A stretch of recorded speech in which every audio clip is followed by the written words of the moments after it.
Right, well, good evening, everybody. And before I start, my name is David Kaplan, and I'd like to introduce you to Phil and to Maureen, who graciously agreed to help me out. Thank you very much.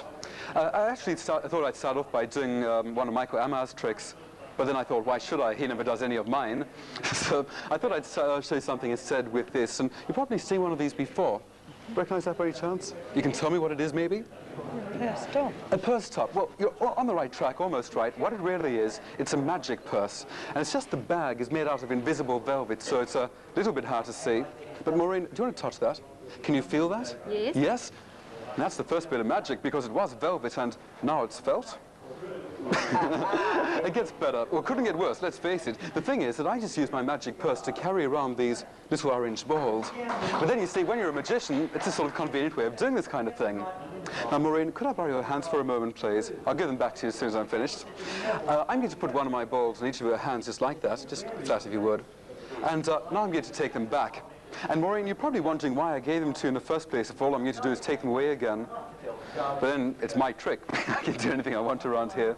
Maureen, I'll take them back from you. One ball in that hand. Thanks, you can put your hands away now. Phil, magic happens now. Watch very carefully. Here we go. As Maureen, the ball vanishes from my hands over there and flies across to this hand where Phil joins the other ball just there. Now look, I'm going to do that again for you, and there's only one reason why. It's because I enjoy doing it. And that's a good reason. So if you would please, oh, looks like Maureen enjoys doing it too. Good, same thing as before. Here we go. One ball in this hand. And Phil, maybe I could ask you to help me this time. Thanks very much. Will you hold this one for me, please? Tightly in your fist, and just rest your hand on the table, please. Thank you. Now the reason I'm asking Phil to hold tightly is very simple. It's because that ball is going to vanish from your hand, so hold on tightly. Oh, and I should say it's going to rematerialize with the ball, which I'm holding in my hand here. But I want to ask you something before I do this, Phil. Phil, do you believe that ball is going to vanish? No. Say yes. Sorry, yes. Good. It's very important to have confidence in the magician, you see. Hold tight. It happens on the count of 3. 1, 2, 3. And tell me, Phil, did you feel the ball vanish from your hand? No. You didn't feel... No. It's going to be one of those nights. I know what's happened. I must apologize. But you see, when I clicked my fingers, I actually felt the ball vanish from my hand. And Phil, if you look in your hand very slowly, please, turn your hand over. Go ahead. You've got to, yes. Thank you for helping me. The thing is, we're going to go back to my purse for just a moment. And you know, it's not often that you get a chance to see inside someone else's purse. Now, Maureen, I don't mind showing inside mine for the simple reason that, well, let's face it, there's not very much to see inside there. Now, I do have another one of these balls, which I'll drop down with the other two. We'll get rid of that for a moment. In fact, Maureen, maybe you'd like to hold on to these two for me. Just tightly in your fist, please, on the table. On the table, thanks.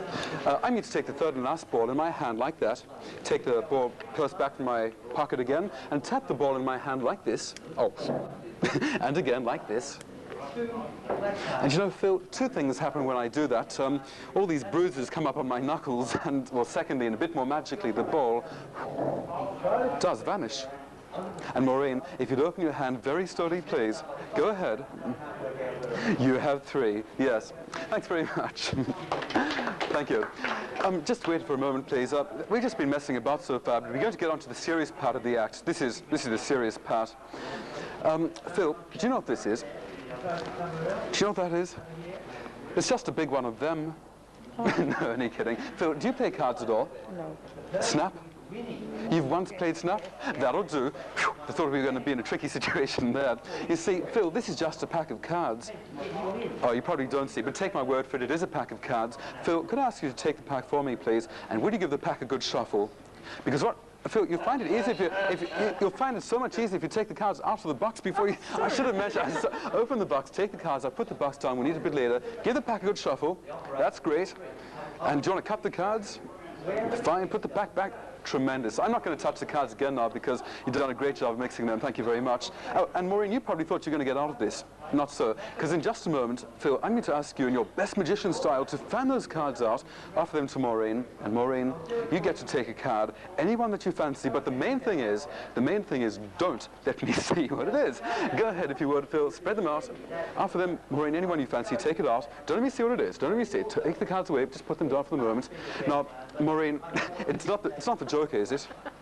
No. No, it's not good. In fact, look, I'd like you to remember the name of your card because it can be a real big anticlimax if you forget it later on. In fact, don't just let Bill see. Hold it up so everybody can get to see it. Don't let me see it, though.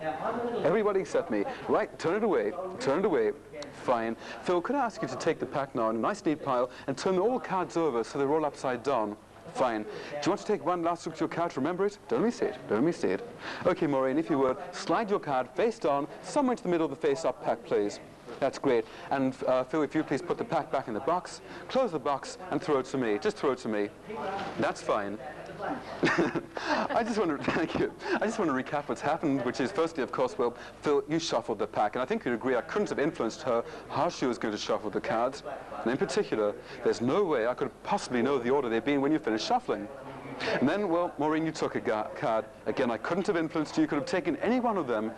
And very important, there's no way I could possibly know the name of your card. Now, you know because you took it, and everybody else knows because she showed it to you.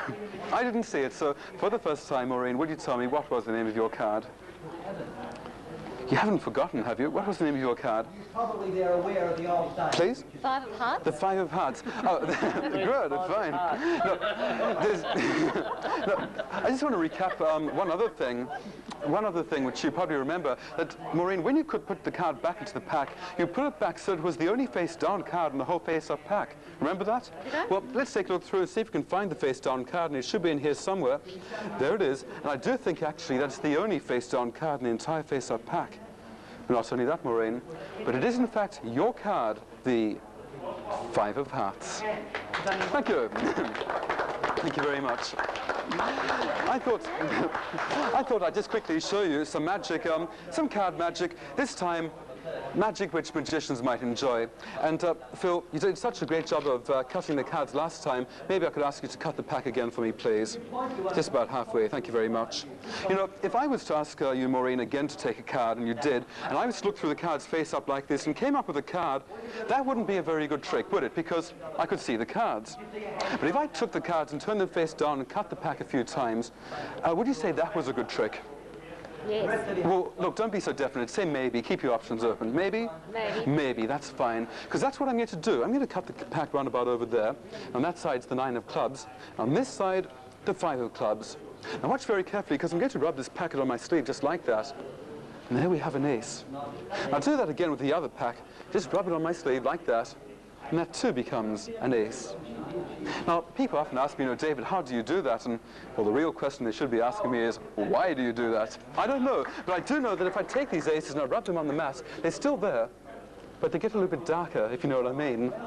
So let's get rid of them, because they're just getting in the way. And meanwhile, we've got this extra problem of what's happened to the red aces. Look, over here we've got the 10 of hearts, but if we just rub the pack on the table one more time, the red aces. Well, we've got them out here. We may as well try and do some magic with them very quickly. And we'll just put them neatly into a pile over here. Now, Maureen, you chose a card last time, so Phil, maybe I could ask you to do the honors this time. Anyone that you fancy. You could have taken, yes, anyone at all. That's the one you've taken. Take a good look at it. Remember what it is. Show it to everybody else. Because it could be quite a while till you get to see it again. I mean, you may never see your card again if you're lucky. Just slip it back there if you would. All right, well, we left these aces out from the last bit of magic that I did, and we're going to use them again in just a moment. And, but Phil, through all of this, I'd like you to remember the name of your card, please. Now, there they are, and I don't know whether you saw the order they were in, or just in case you didn't, I'll refresh your memory. Firstly, there's the ace of clubs, the ace of hearts, the ace of spades, and lastly, it's the ace of diamonds. Now, the first one, Maureen, that we're going to do some magic with is, say, the ace of clubs. Watch the ace of clubs very carefully, as Phil, the ace of clubs, turns itself upside down. Okay, you get the general idea. We'll do it with the ace of hearts this time. Give a click, if you would, please, a magic click. That's great. I had to practice for months to be able to do that, and you've done it on your very first attempt. Right, next one, ace of diamonds, if you would, please, Phil. That's great. There we go, the ace of diamonds. Last one, the ace of spades, if you would, please, Maureen. Tremendous. And there we go, the ace of spades. Now, to get them to turn face up again is a lot easier, because all you've got to do is gently rub the back of the cards like that, and the first one turns face up again. That's the ace of spades. And to save time, well, I'll turn the other ones face up myself, all right? Well, not all right, really, because the other 3 aces have vanished. Now, that leaves us back where we started with this problem of where the aces are. We'll just get rid of these because they're getting in the way. And this is where we need a magic blow, Phil, if you would, please. And one from you, Maureen. Thank you very much, because over here in the middle of the face-down deck, the 4 face-up aces all together, except for 1 face-down card in the middle of those 4 face-up aces. And I think you'd agree, Phil, it would be a pretty good piece of magic if that card was the card that you originally chose. Yes? Phil, for the first time again, would you tell me, please, what was the name of your card? King of Diamonds. The King of Diamonds. Thank you very much, everybody. I hope you enjoy the rest of the convention. Thank you very much, Phil, and thanks very much, Maureen, for coming up to help. Let's give them a clap, too. Thank you very much.